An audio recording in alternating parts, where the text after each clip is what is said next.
Welcome to the Center in the City podcast. I'm your host, Wade Brill, and during this series, I'll be interviewing various thought leaders, wellness experts, and humans on how they practice sustainable self-care and mindfulness. We'll get real and raw, talk about the light and the shadow side of self-care and mindfulness, and how we can actually stay centered amid the chaos and the hustle and bustle of our modern day world. So settle in and get centered. This podcast episode is brought to you by Centered in the City, a virtual on-demand self-care and mindfulness platform with over 200 different meditations, journaling prompts, nourishing recipes, and Pilates flows, all designed to support you feeling calm, focused, and energized as you live your life in this modern day world. For more information, head on over to centeredinthecity.org and claim your 7-day free trial. Hello, everyone, and welcome back to the Centered in the City podcast. Thank you so much for being here.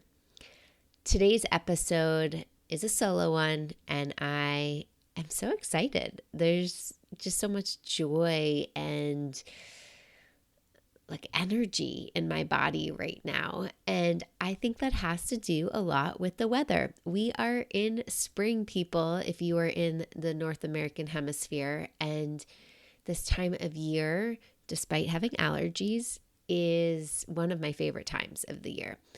Watching nature bloom, the colors, watching the trees start to take a new shape, seeing all this green come alive.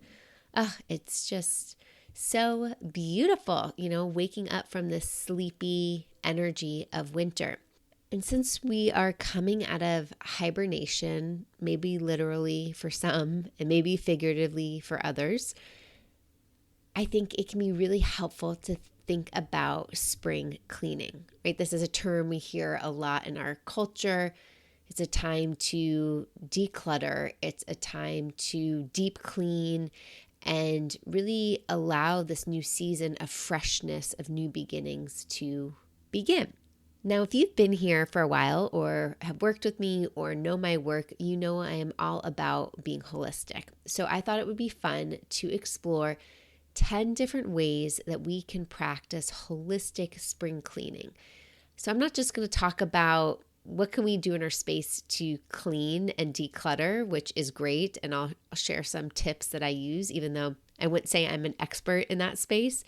But I'm more so going to also share holistic ways we can internally declutter, because we get congested, energy gets stuck, thoughts clog us up, our mood and our energy can be kind of stagnant. And so I want to offer some practical ways that we can add some freshness, some pep in our step from a holistic perspective. So let's settle in and let's get centered.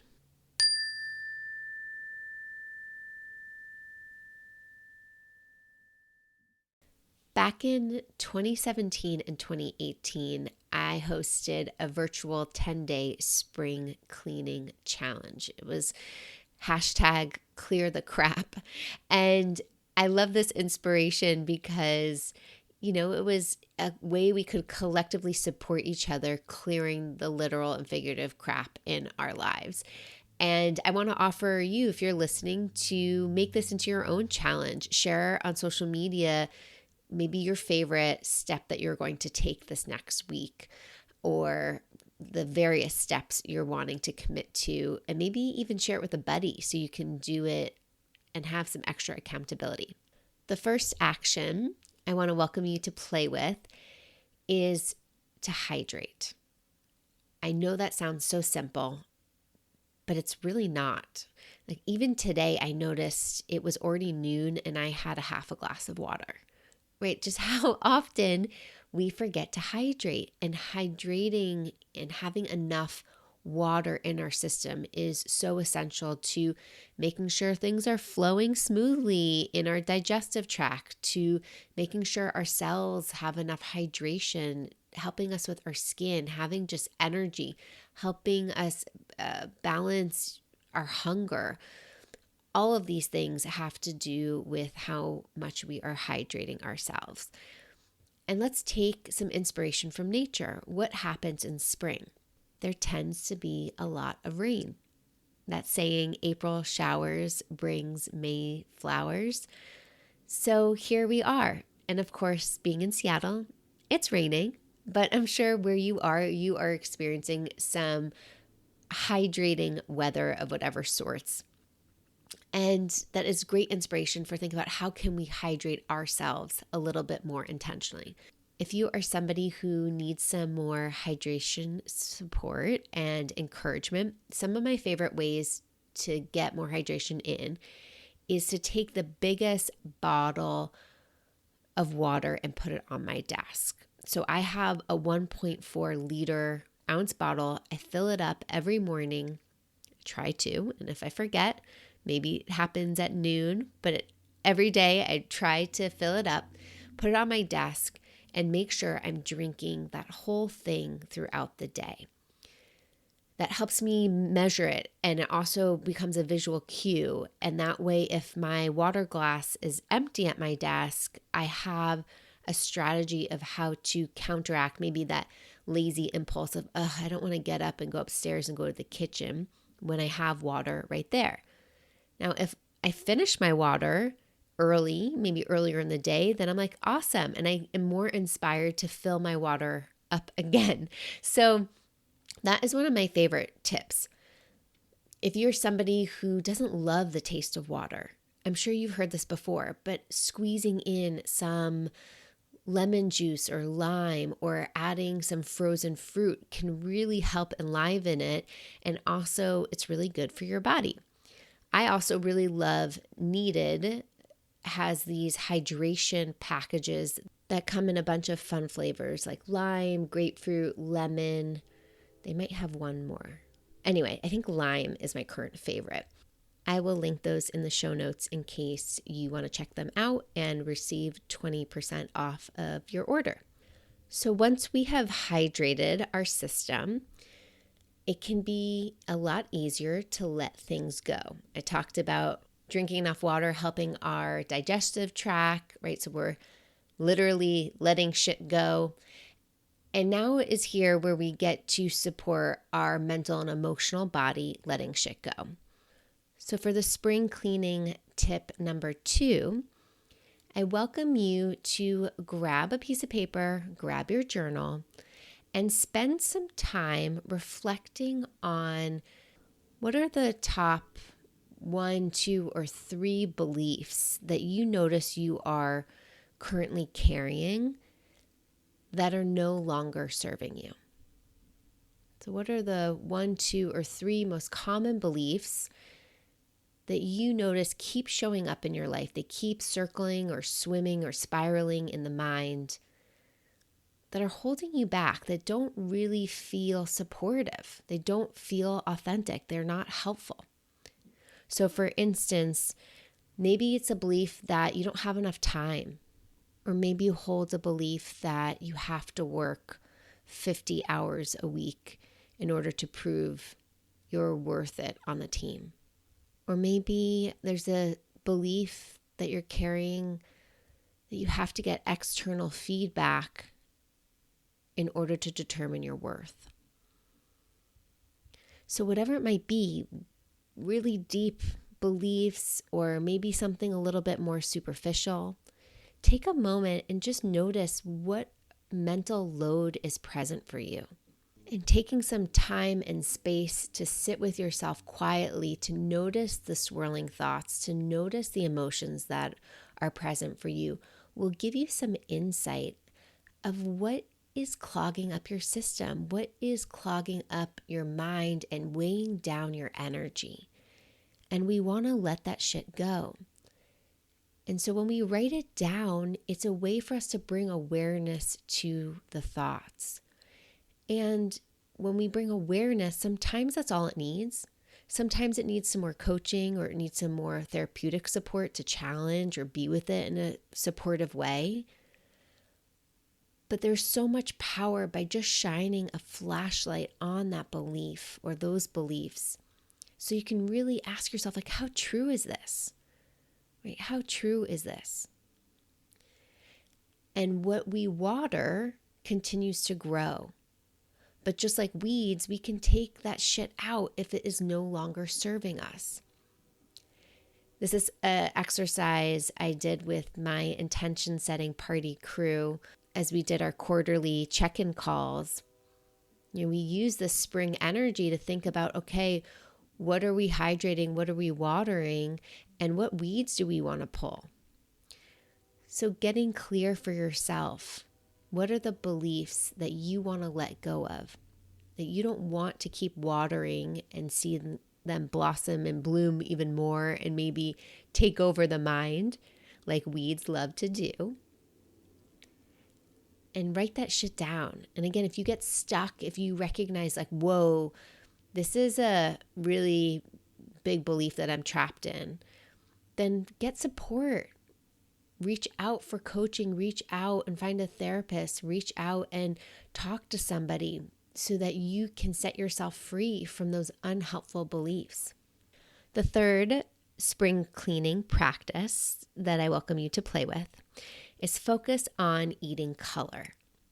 Now, I welcome you to do this every day, all day, no matter the season. However, with the inspiration of nature this time of year, there's so much beautiful color in people's gardens, on the streets, right? Everything is blooming and coming alive. And for me, I notice I just crave so much more crunchy, water-based vegetables. And so I welcome you to think about your plate and think about eating with a rainbow in mind. If you're a Centered in the City member or want to be a Centered in the City member, you can check out, I have a really easy, simple recipe you can practice. It's called the rainbow salad. It's some of my favorite ingredients that I always have in hand in the fridge, and I can just throw it together and it has so much more crunch and texture and color that feels really hydrating and nourishing from the inside out. This fourth spring cleaning tip is kind of a funny one, and it might seem so silly and stupid to put on this list, but let me tell you, it's necessary. We don't think about all of the little crap. Like sometimes we get so focused that we need to clear out the big things in life, but we forget like all of these little things add up. And this is true in a physical form. So for this fourth tip, I welcome you to clean out your purses, your jacket, coat pockets, all of those little crevices that collect so much paper and tissues and gum wrappers and lozenge wrappers and whatever else.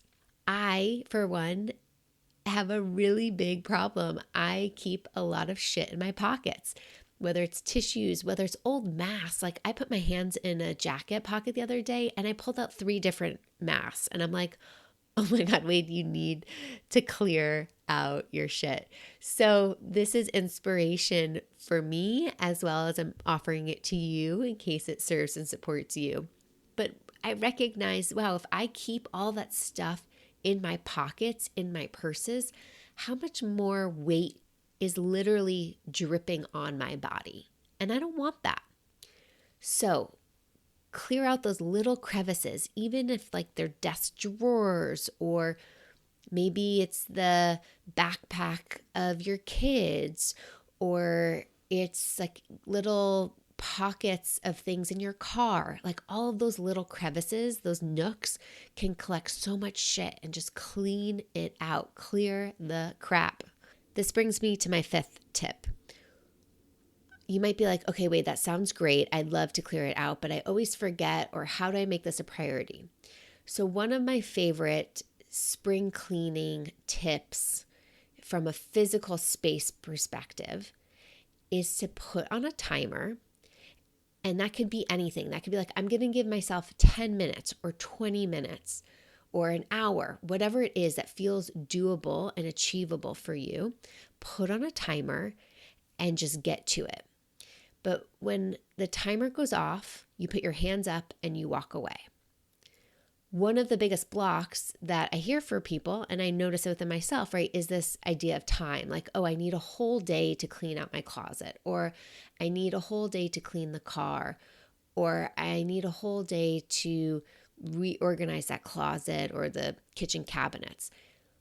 But sometimes that's really hard to do, to block out a whole day. And because it's hard to do, we deprioritize it and everything else becomes more prominent in our lives. And then it weighs on our mind and our mental load that we're not doing something. And then we keep not doing it and we feel guilty for not doing it. And then we keep avoiding it, right? And becomes this vicious cycle.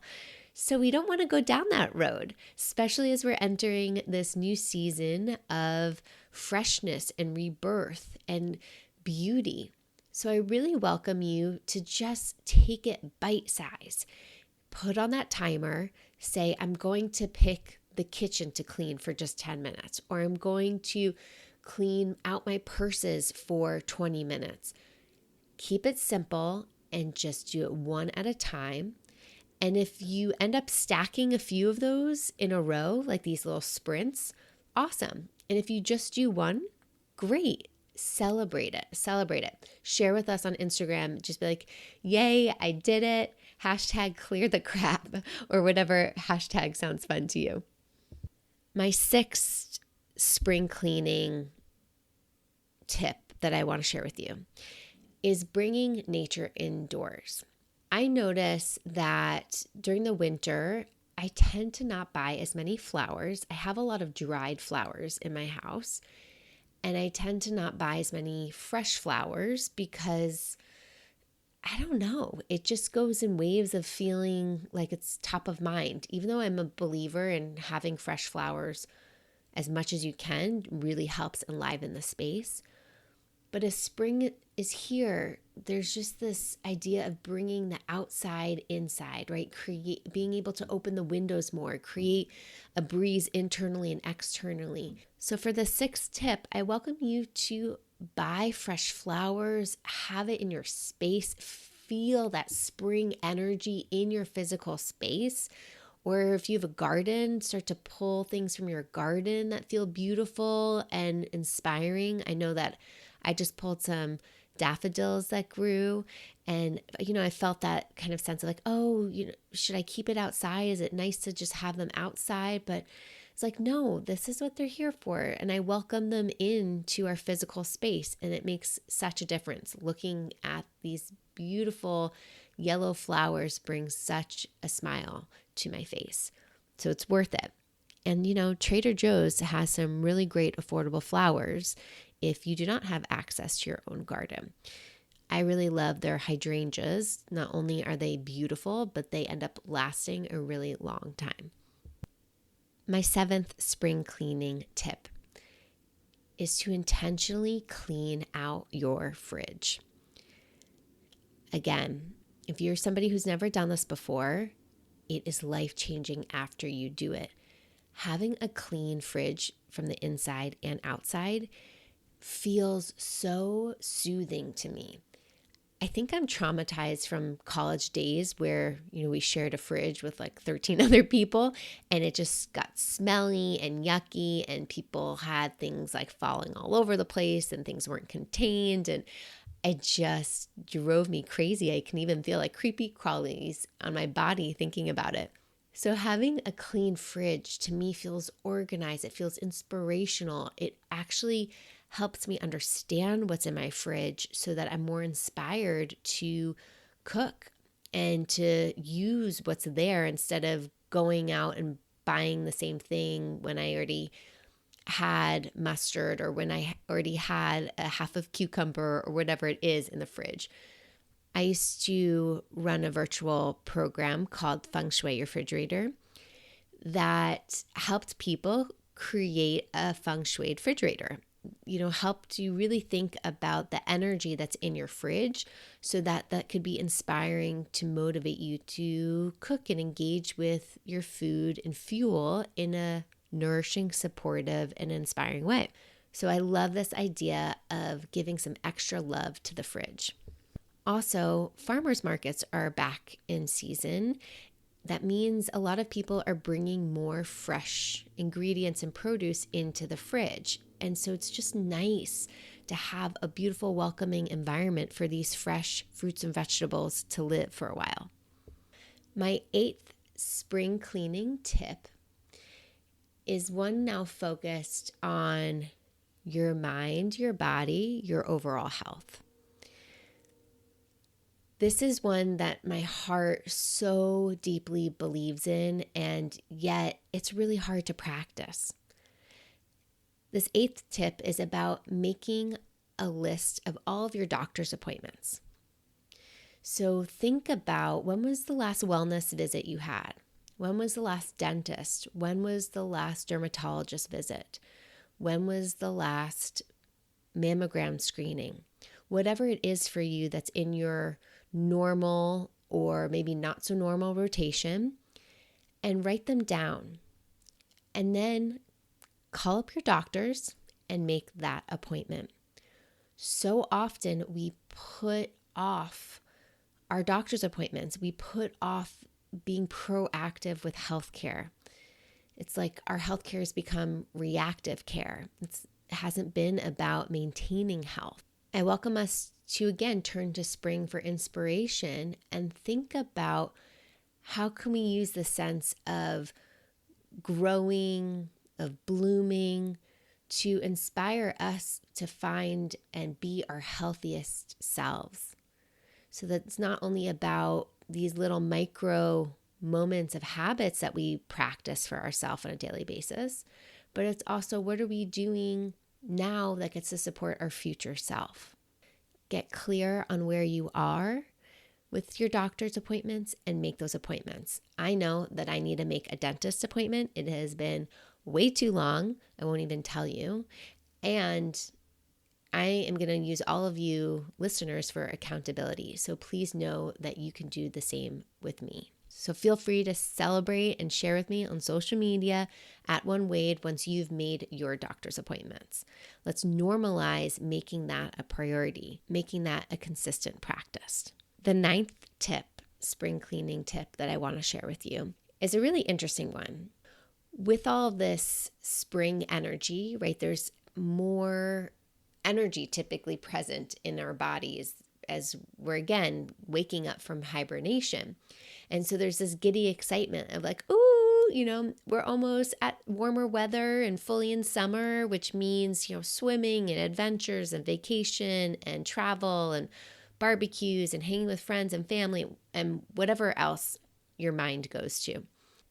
And I'm sure after many years of going through these cycles and seasons, how quickly your summer weekends and your summer schedule fill up.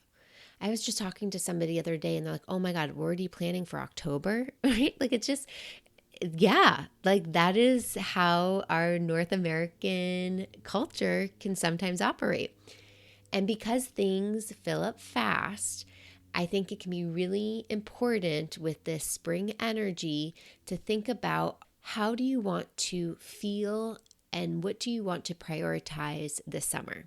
So it can be helpful again to grab a piece of paper, your journal, and make a T-chart on one side of the list, on one side of that T-chart to jot down, how do you want to feel this summer? Maybe this is a summer of pure relaxation and non-doing. Or maybe for you, this is summer of just like, yeah, I want a lot of adventure and quiet reflection time. So getting clear on how you want to feel is really essential. That helps you create some powerful intentions. And then on the other side of the T-chart, I want you to jot down things that you want to prioritize this summer. Because if we don't put it down, if we don't highlight it, the chances of it actually being prioritized are a lot less. So maybe that's, I want to do this camping trip, or I want to go visit my friend in Oregon, or I want to host a few barbecues, or I want to plan a girls' weekend. Whatever it is, jot it down and then look at the list and make sure that they feel connected.